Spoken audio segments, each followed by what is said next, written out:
दीन दुखी कोढ़ी व्यक्तियों को दान आदि देने से शनिदेव महाराज बहुत जल्द प्रसन्न होते हैं और शनिवार के दिन शनिदेव की व्रत कथा श्रवण करने से भी शनि साढ़े साती और शनि महाराज की कोपमयी दृष्टि से शांति प्राप्त होती है, शनि महाराज की प्रसन्नता प्राप्त होती है।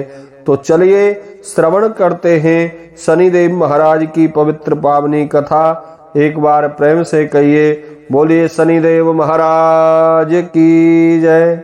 बंधुओं, एक बार सभी 9 ग्रहों सूर्य, चंद्र, मंगल, बुध, बृहस्पति, शुक्र, शनि, राहु और केतु में आपस में सभी नवग्रह देवताओं में इस बात को लेकर विवाद छिड़ गया कि हम में सबसे बड़ा कौन है। सभी नवग्रह देव एकत्रित होकर देवराज इंद्र के पास पहुंच गए। इंद्र इस समस्या को सुनकर असमंजस की स्थिति में कोई निर्णय नहीं दे पाए, परंतु उन्होंने नवग्रह देवों को सुझाव दिया कि पृथ्वी पर राजा विक्रमादित्य ही इसका फैसला कर सकते हैं, क्योंकि वे बड़े ही न्यायप्रिय राजा हैं। सभी नवग्रह देव पृथ्वी पर राजा विक्रमादित्य के पास गए और अपने आने का कारण बताया। राजा उनकी समस्या को सुनकर बहुत परेशान हो गए। उनका चिंतित होना लाजमी था, क्योंकि जिस किसी को भी छोटा बताया वही गुस्सा हो जाएगा। राजा के काफी सोच विचार के बाद उन्हें एक उपाय सूझा। उन्होंने सोने, चांदी, कांच, पीतल, सीसा, रांगा, जस्ता, अब्रक और लोहे से 9 धातुओं के 9 सिंहासन बनवाए और उनको क्रम से रख दिया।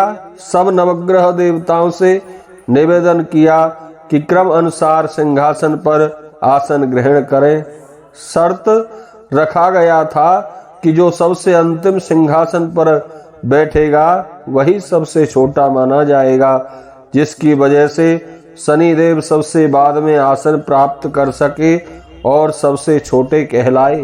क्रोध के आवेश में आकर शनिदेव ने सोचा कि राजा ने यह सब जानबूझकर किया है।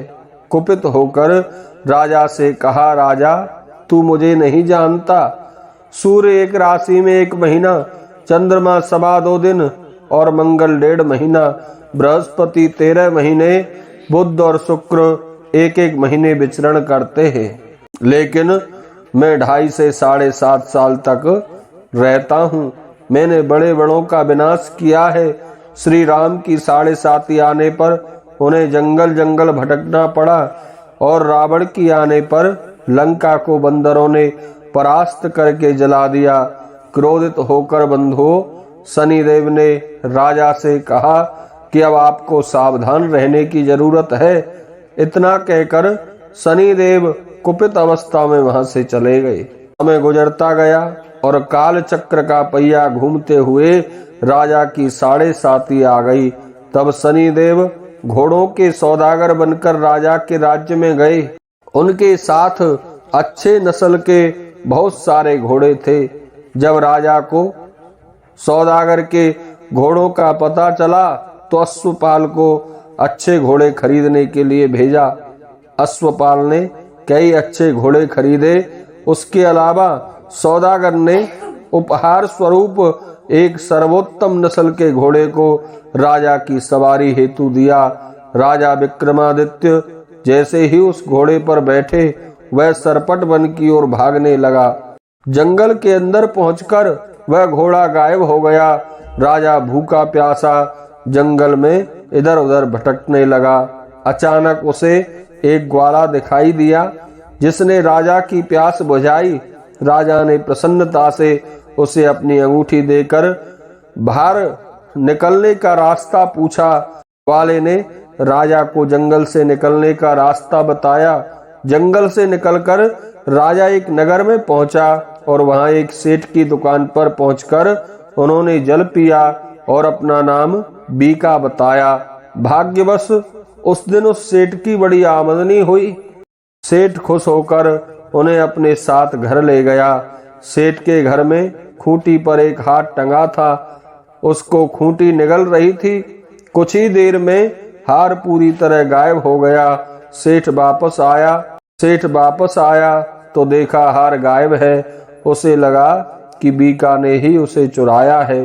सेठ ने बीका को कोतवाल से पकड़वा दिया और दंड स्वरूप राजा उसे चोर समझकर उसके हाथ पैर कटवा दिए। अपंग अवस्था में उसे नगर के बाहर फेंक दिया। तभी वहां से एक तेली निकलकर जा रहा था, जिसको बीका पर दया आ गई। उसने बीका को अपनी गाड़ी में बिठा लिया। बीका अपनी जीभ से बैलों को हाँकने लगा। कुछ समय पश्चात राजा की शनि दशा समाप्त हो गई। वर्षा काल का आगमन हुआ। बीका मेघ मल्हार गाने लगा। एक नगर की राजकुमारी, जिसका नाम मनभावनी है, उसने मल्हार सुनकर मन ही मन प्रण कर लिया कि जो भी इस राग को गा रहा है वो उसी से विवाह करेगी।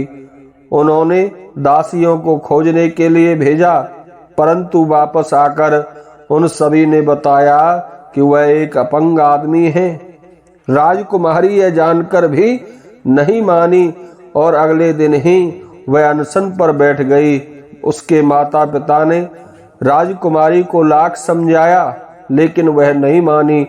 तब राजा ने उस तेली को बुलावा भेजा और बीका से विवाह की तैयारी करने के लिए कहा गया। बीका से राजकुमारी का विवाह हो गया।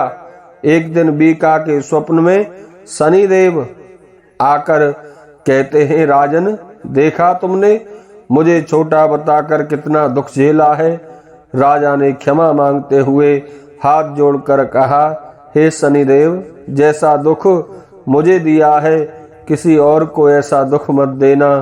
शनिदेव इस विनती को मान गए और कहा कि मेरे व्रत और कथा से तुम्हारे सारे कष्ट दूर हो जाएंगे। जो भी नित्य मेरा ध्यान करेगा, चींटियों को आटा डालेगा, मेरी कथा श्रवण करेगा, उसकी सारी मनोकामना पूर्ण हो जाएंगी।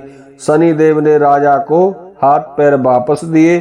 दूसरे दिन जब सुबह राजकुमारी की आंख खुली तो वह आश्चर्यचकित हो गई। बीका ने मनभावनी को बताया कि वह उज्जैन का राजा विक्रमादित्य है। मनभावनी खुशी से फूली नहीं समा रही थी। राजा और नगरवासी सभी अत्यंत प्रसन्न हुए। सेठ ने जब यह सुना तो वह पैरों पर गिरकर क्षमा मांगने लगा। राजा ने कहा कि यह सब शनिदेव के कोप का प्रभाव था और इसमें किसी का कोई दोष नहीं है। सेठ ने निवेदन करते हुए कहा कि मुझे शांति तभी मिलेगी जब आप मेरे घर चलकर भोजन करेंगे। सेठ ने कई प्रकार के व्यंजनों से राजा का सत्कार किया। जब राजा भोजन कर रहे थे तभी जो खूंटी हार निगल गई थी, अब वही उस हार को उगल रही है। सेठ ने अनेक मोहर देकर राजा का धन्यवाद किया और अपनी कन्या श्री कवरी से पाणी ग्रहण का निवेदन किया। राजा ने भी सहर्ष स्वीकार कर लिया। राजा अपनी दोनों रानियों मनभावनी और श्री कवरी को लेकर उज्जैन नगरी लौट आए। सारे नगर में दीपमाला हुई, खुशी मनाई गई। राजा ने घोषणा करते हुए कहा कि मैंने शनिदेव को सबसे छोटा बताया था, असल में वे ही सर्वोपरि हैं। तब से सारे राज्य में शनिदेव की पूजा और कथा नियमित होने लगी। सारी प्रजा के बीच खुशी और आनंद का वातावरण बन गया। शनिदेव के व्रत की कथा को जो भी सुनता या पढ़ता है उसके सारे कष्ट दूर हो जाते हैं। बोलिए शनिदेव महाराज की जय।